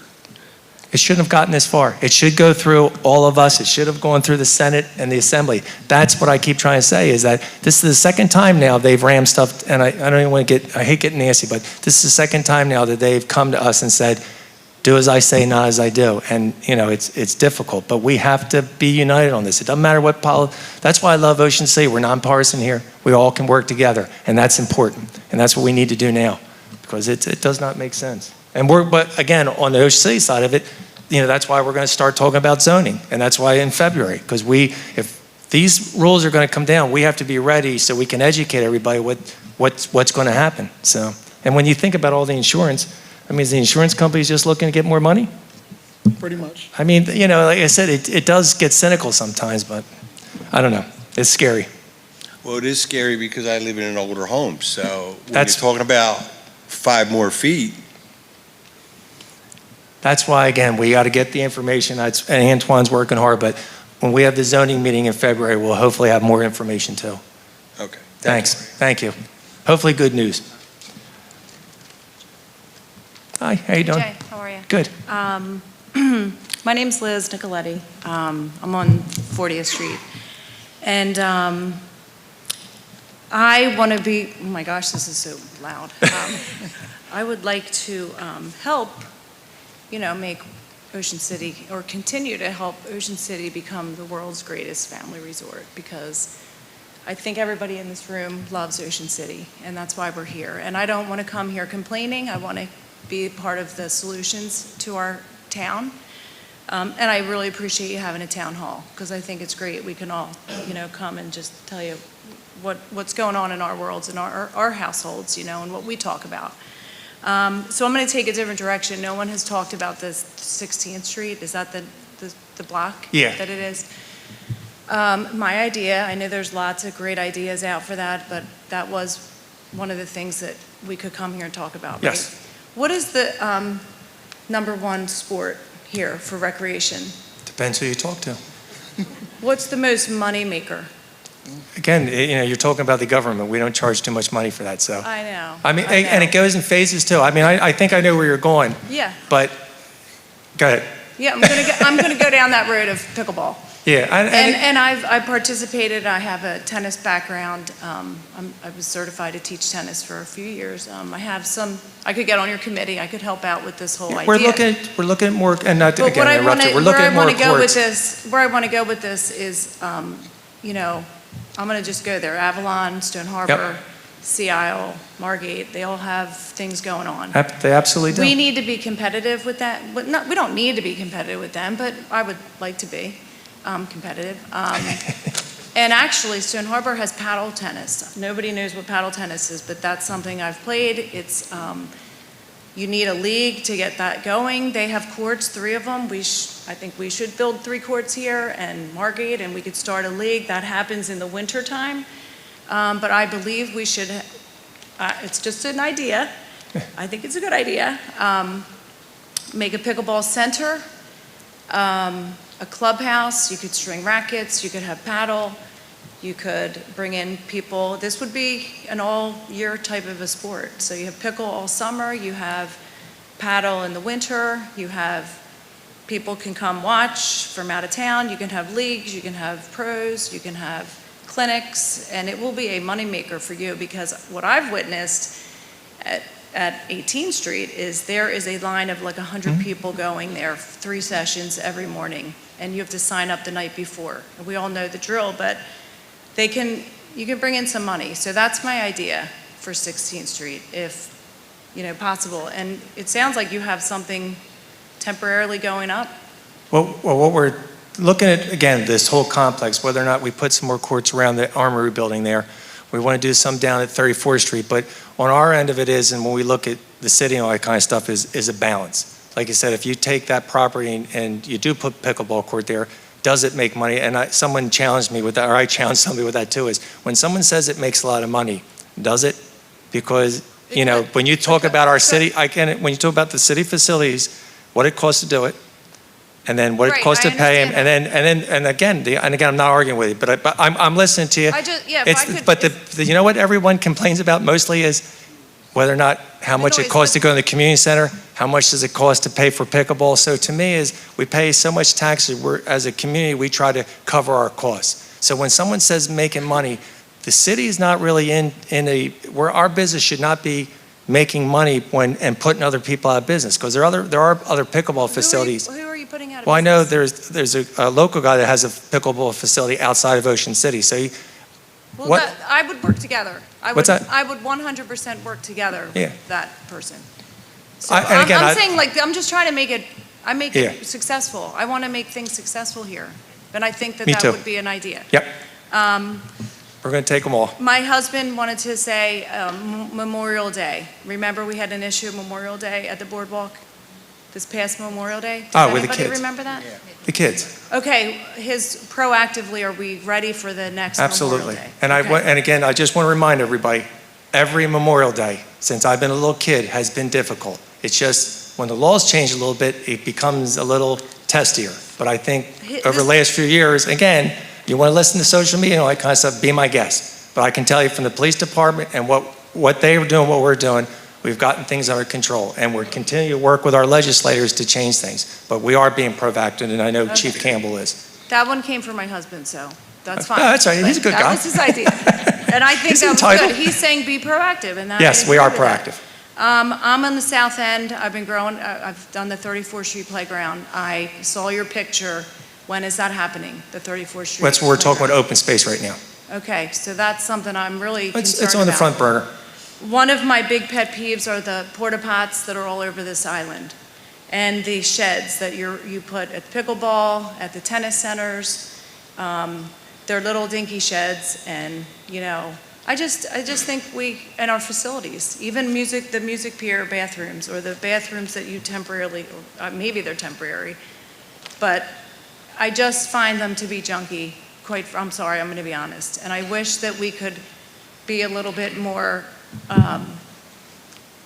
I guess, again, other towns have better facilities. Our bathrooms, the 34th Street playground bathroom is Need to be done. gross. They need to be tamed. You're right. Okay, and bike paths to go from 34th Street to Upper Township. There's a lot of kids that ride bikes, electric bikes, cruiser bikes.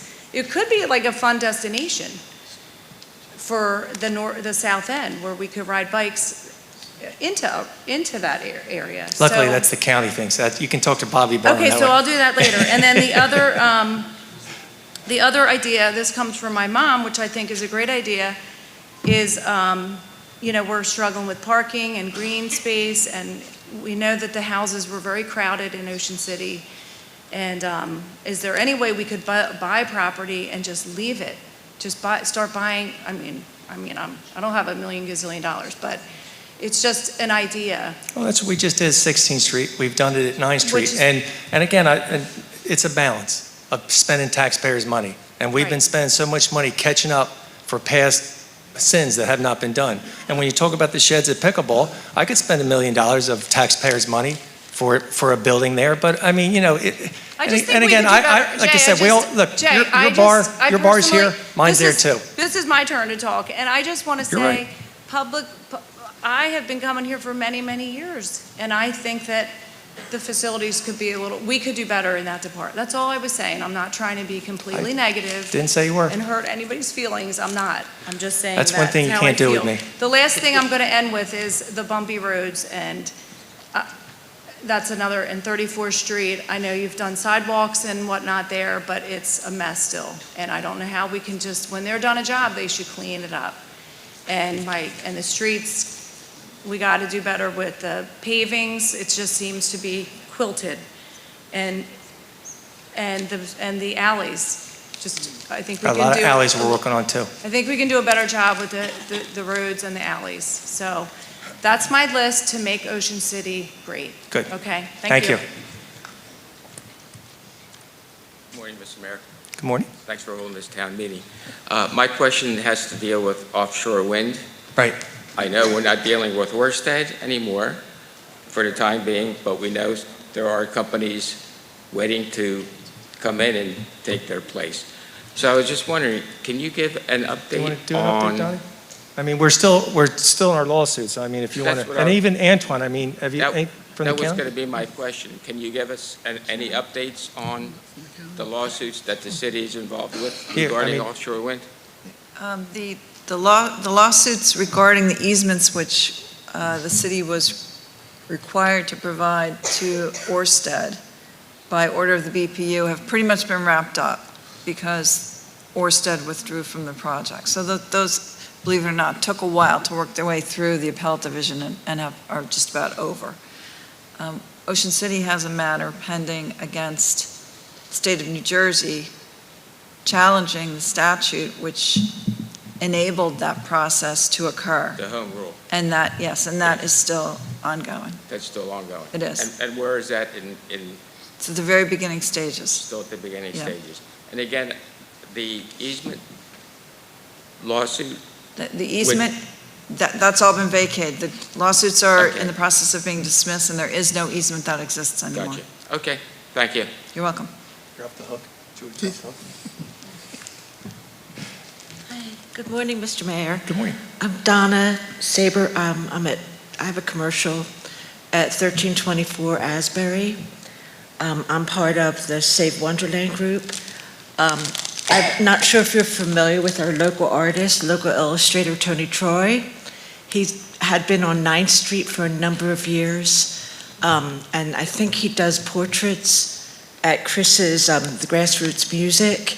But I asked him to do, we commissioned him to do this, and this was basically his feelings as to what's going on. It says, "Stop the steal." There's a vulture stealing the Ferris wheel. The horses are escaping. And this is an eagle that comes in. So I guess the eagle represents us all together, and it comes in and stops the steal. But we have a question. Yes. The redevelopment zone, I was told, is 12th Street that allows hotels in that area. What is the redevelopment zone? There is a redevelopment zone that encompasses the property which you know as the Flanders parking lot. Okay.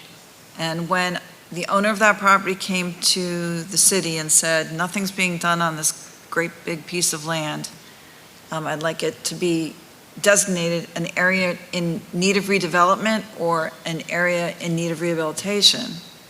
City Council back then, in conjunction with the planning board, designated it as such. It's an area in need of redevelopment. And that resulted in the creation of a redevelopment area plan, which becomes the zoning ordinance for that parcel.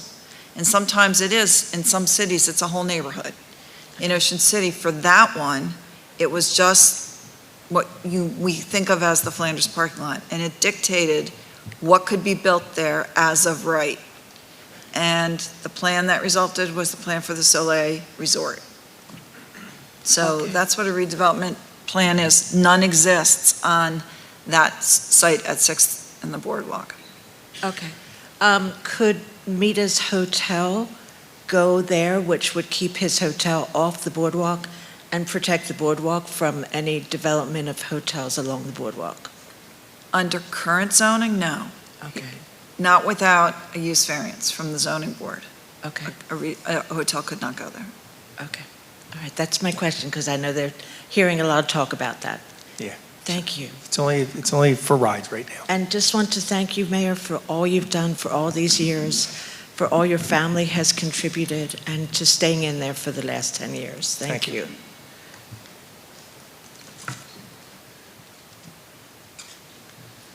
How's it going? Good. I don't know if you can hear me. My name's Austin. I live on 10th and Bay. But I just wanted to make a comment about hi Antoine, nice to see you. On the 16th Street space, me and my wife talked about it a few times, but I know we had the Flanders pool, the saltwater pool at one time, well before me, but I've heard wonderful things about it and memories. So I'm suggesting maybe like a outdoor saltwater pool. I work in Lower Township, and I always see the pool in North Cape May is always mobbed in the summer. Might be another space other than the boardwalk or beach for folks to kind of check out. Or we were thinking maybe something like a splash pad or something along those lines. That maybe you're bringing families to the center of the island. I feel like at the rec center, it feels like the heart of the island for many. So I think it could be a good space there. That's why we want everybody's idea, because again, this will be not that it can't be changed, but it's a one-shot deal to really, and then what's also would fit in with the neighbors too, because we don't want to put something there and then have the neighborhood, because that's right now at 18th and Haven, between the parents dropping the kids off, you have pickleball, tennis, the basketball, the community center, the pool, It's so chaotic there at 18th Street. That was one of the reasons I wanted to talk to our superintendent, because if we could alleviate that somehow and try to, get some more parking down, or try, you got the bike path. I mean, and for the residents there, it's really not fair. So we got to figure that out. But. Yeah, I think you definitely can use that space well. But Yeah. I also wanted to thank you for the many good years at Gillian's. We were on the last group on the carousel, and all the kids that ran it all summer, they started it together and they pushed the last button together. It was a pretty special That's moment. cool. So I appreciate that. yeah, and also wanted to touch on the gentleman that was talking about the boat slips that they're doing on 10th Street. That's the area I live on. Parking already is a nightmare, so I just want to throw that out, that it will definitely contribute. And like you said, you guys are doing the best you can, but I just wanted to throw that in. Thank you. Thank you so much. Yep. As I got lucky on the last night, a windstorm came in, and we had a lot of people in the giant wheel line. Once that wind came there, everybody sort of just scattered, so we lucked out on that night. But I don't want to come off as a cheerleader. that's impossible. That's okay. I'm sorry. I don't have the legs for it. But I like to see that. I didn't run out of gas at exit 30 or exit 25 when I moved here 20-some years ago. I had a house in Ventnor. My daughter brought my daughter to the beach every weekend, and she could bring her friends. She always had 3 or 4 friends, and every night, Friday night, what do you want to do? We want to go to Ocean City's boardwalk. I had to drive over, drop them off, give them $20. Don't you dare stay, Dad. So, all right, Saturday they'd go to the beach and hang out on the Ventnor beach and talk to the lifeguards. But Saturday night, I got to drive back over to Ocean City. All right, $20, and don't you dare stay there. And it's a 2-way trip. All right, so that's fine. Now my daughter is grown, and I have two grandsons. I sold my house in Delaware County. I sold my house in Ventnor. I could have gone to Avalon, Stone Harbor, anywhere. Like I said, I didn't run out of gas. I came here. I chose to come here to the world's greatest family resort. And I want to thank you guys. I get up every morning, and I feel blessed. I live in the world's family resorts. And to take a Saturday and have you guys take your Saturday and everybody else, thank you. Keep up the good work. Thanks, Frank. Alan Richter, 1023 Wesley. Just 2 quick comments about the trash. I would at least expect, if they're willing to take it out of the corral, they should be required to put it back in the corral. I think you got that, right? They are. I could tell you this last week at 11th Street behind the Ocean Manor, their bins were all over the alleyway. You could not get a car in and out. Got that? Then the second thing has to do with the recycling, and I share the frustration. I see the bags in there all the time. Renters, because they don't get educated, they come down, it's the easiest thing to do. Is there a way for the city, through the landlords, through advertisements, something to make the renters aware? Generally, when I've told the people next door, you're supposed to take it out, they will. But honestly, it shouldn't also, as a community, be our job to go up and down the alleyway. And my wife and I have done that in the past, just dump the bags out and put the bags in the trash. But, it would be just nice if people were educated. We want to work do with it. the realtors, the chamber. We're trying to get as much information out. We're trying to get a letter, even when the tax records go out. But it's, like you said, it's educating our visitors to what they can and can't do. So we constantly try to work on that. Okay. So Thank and that's you. why I say with the community, if you see something, let us know. I mean, I know some people are afraid to let us know, and whether or not we get something better on the website, but we do. We go out and we do find people that are habitual, bad players and all that kind of stuff. I know everyone says Especially with the recycling, they're not intentionally being bad players. No, They I just know. don't know. And you don't know. And I tell you, and I didn't realize it till again we got you pull the drawer out, one of the cupboards. And again, it has the 2 trash cans, one for trash, one recyclables. And my wife puts a plastic bag in. So, I'm doing the same thing. I'm pulling it right out. So it's just habit. And again, that's the change that we have now going on. Right. And people live in different houses. So like I said, the trash thing is big thing. But George, has worked, and the team has worked with them to make sure they put them back in the corrals. Otherwise, it's windy down here, and they end up everywhere. That's why when we talk about corrals, why we've allowed them is because, when put them out and then they blow all over the street and all that kind of stuff. But some of the people, when they don't have the corrals in the alleys and then they're putting them out on the street on Wesley or Asbury or whatever it is. That's why I say you know where you live, you know what trash and all that. But there's so many other factors that go in, so we try to all work together. My expectation would be if they take it from a position, they should Put it back. in that position, whatever that position was. Well, we're paying for it now, so let us know. Thank you. One last thing, we've been here a long time, and Yeah, I want to hurry up and get out of here. I know there's a lot of feedback from a couple of people here that not really sure what's going on with the DEP and FEMA. Right. That Executive Order 100 was passed in 2020 by our czar governor and pushed on the DEP to make revisions to what we're seeing now. And like McClellan said, that Rutgers is the only one coming up with this information. If you could point out again that October 30th at 5:30 at the Yacht Club here in Ocean City. Right. Put that on your Friday thing or on your website or something, that the Lomax consultation group is going to be speaking there about this. So if somebody's a little concerned of what's going on or not really sure, go there, and they have a lot of information. I went to the environmental meeting, and they shared a lot of information there about that coming up as well. Mr. McClellan, if you can expound on what you know about the October 30th meeting, if anything, and I'd be willing to help with petitions or whatever, pass around. I'm not saying I'm an expert, but I've been informed of what's going on with this, and it's all started with the mayor, the governor, Czar, in 2020. So thank you again. Thank you. So there was a meeting in Lower Township about 2 weeks ago, and Mr. Lomax came on behalf of the county to explain what the flood maps were going to look like. So he'll have a presentation, a video presentation. Also, he'll let you know who's actually involved, like the New Jersey State Business Association is involved as well. So there'll be a few commercials that they'll let you know what we've sent up to the DEP and to the governor's office as far as concerned. But Mr. Lomax, he'll give you a map of Cape May County. He'll also be able to break down Ocean City and let you know what the flood zone is going to look like, how high you can expect your houses to have to be raised, what we need to do as a county and as a municipality and as a state to try to fight this. So Mr. Lomax has been hired by the county to give his opinion of what it's going to look like, and also to deal with them and speak on the county's behalf to let everybody know that we need to spread the word and we need to fight that. So Mr. Lomax is going to be the professional, like the mayor has great professionals. Mr. Lomax is a great professional as well, and be able to break everything down. So he'll answer every question that you need. He'll be able to be available after the meeting and during the meeting to answer any questions that we do have. And the county's going to be in the fight with us and share that with the municipality. I know the mayor has been down to the county multiple occasions. So those relationships, on behalf of Commissioner Desiderio that he's built with the mayors in this county is unbelievable. And this is a time when we need to be united to fight and make sure everybody knows that your vote does count.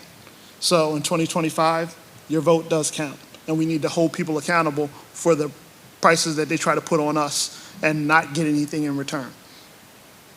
And again, if they do a presentation like that, I want to get it on the website too.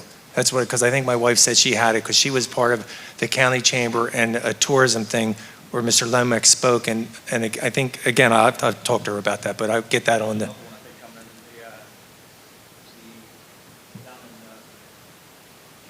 Yeah, it's, like I said, it's important. And again, every time when you hear about it, it just, you don't think you can do anything, but you can do something about it. So. Okay. Okay. Yes, sir. Hi, Bill Layton from Gardens Road. On the PAC thing, I understand the issue with the process, but you also have an issue, it seems, with the 5 feet increase in the elevation. It's certainly not going to be 0. Is there a specific number, a better estimate that you have? I think they're throwing 5 feet. They don't seem to compromise, do they? No, they said a minimum of 3 to 5 feet, a minimum, is what they're saying. So it's not etched in stone yet, but that's what their estimate is right now, a minimum of 3 to 5 feet. Well, it's pretty much the current historical rate is 16 inches in 100 years. Okay? But it's accelerating. okay? And so if you look at the data, it's available, 100 years data is available. We're doing this. So 3 is pretty reasonable number, 5 would be ultra-conservative. But It's like that's after what- Sandy, we added. I mean, we did what the We did state it. wanted, and we added another just, again, to help Right. people out. So we've been working on that. But we're looking at, seriously looking at those kind of numbers for incremental sea level rise increase, and that's not storm. That's just every day. We've had water in the street 16 times in the last 30 days.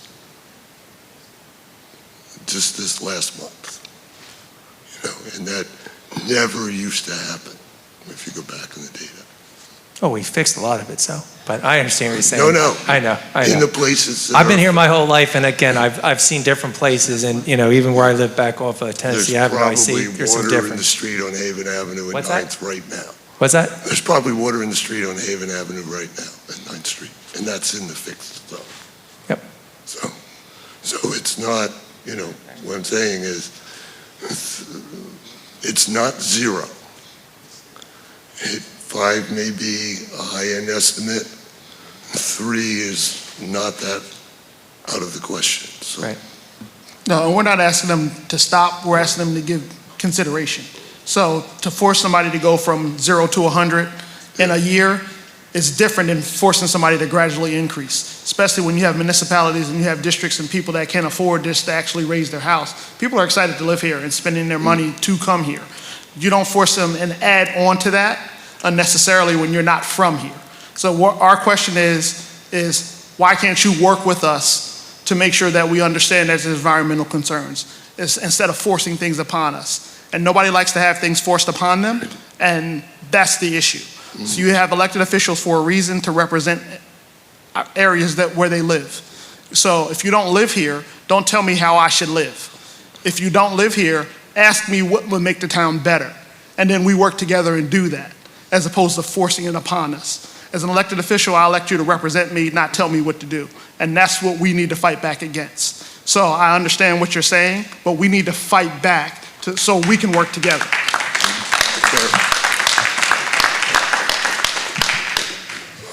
And again, Mayor, thank you for all the entertainment you provided. One thought I had as you were talking earlier was, once you get over the disappointment, I would encourage you to take what you learned and start to think about how we are changing and how the impacts of these demographic changes. You might have just been the canary in the coal mine. Yep. And what could we as a town learn about how to deal with what's coming and not be in these situations where That's why I say working with the school system, that's the canary. You see what's going on and you see what the families are doing. So, but we're all working together to figure that out. Good. Thank you. Thank you. Just one comment on what this gentleman just said. Why not just depend on the FEMA maps? Why is New Jersey DEP all of a sudden an expert over FEMA? It's the report they got, so. Right, Yeah. one report. Yeah. Well, FEMA's been doing it for how long? And that's to say, like the gentleman was saying, in Ocean City, we have been aggressive. We've been working on raising things. I mean, believe me, we'd love to raise all the streets and get everybody up higher. And that's what we've been doing. So, I mean, between our pumps, raising the roads, putting, the things that we've done, we've been aggressive in taking care of what's been happening, Right. whether it's I sea just level wanted or to whatever. comment on his last comment. FEMA does the maps. Yes. Why don't we just depend on the FEMA maps and the New Jersey DEP all of a sudden going radically over what FEMA's already come up with? And that's, I think, what he's saying. They need to talk to all of us, not just a few.